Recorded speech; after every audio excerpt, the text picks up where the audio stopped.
Hi guys! Good morning! For today's video ay pag-uusapan po natin kung magkano nga ba ang sinasahod ng aking asawa dito sa New Zealand bilang isang excavator operator. Pero bago natin umpisahan yan, please do subscribe and hit the notification bell para maging updated po kayo pag may mga bago akong video.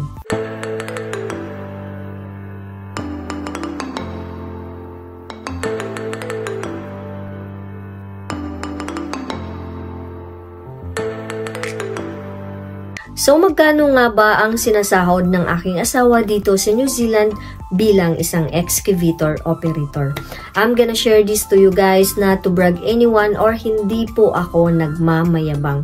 Gusto ko lang pong makapagbigay inspirasyon sa mga kababayan nating nagnanais na mag-apply ng trabaho dito sa New Zealand bilang isang excavator operator o heavy equipment operator.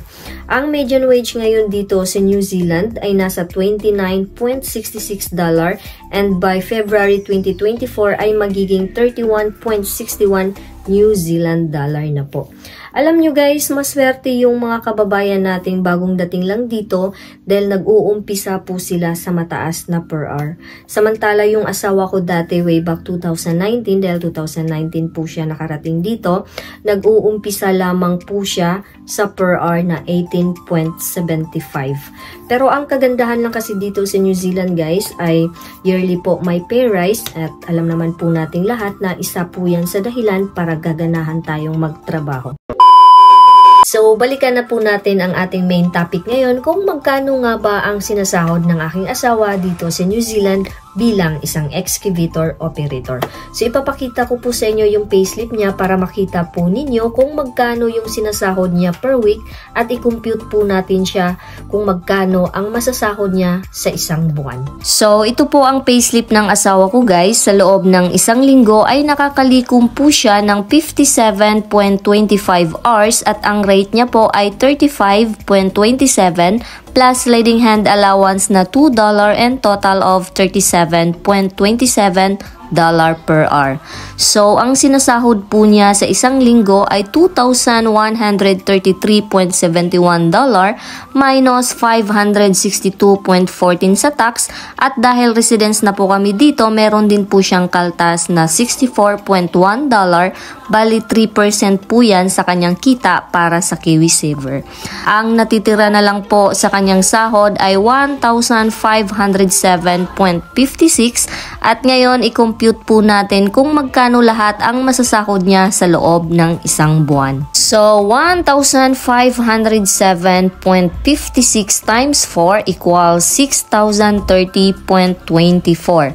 At ang palitan po sa New Zealand dollar into piso minsan ay nasa 33 point something at minsan naman ay nasa 34 point something. Bihira lang po talagang mag 35.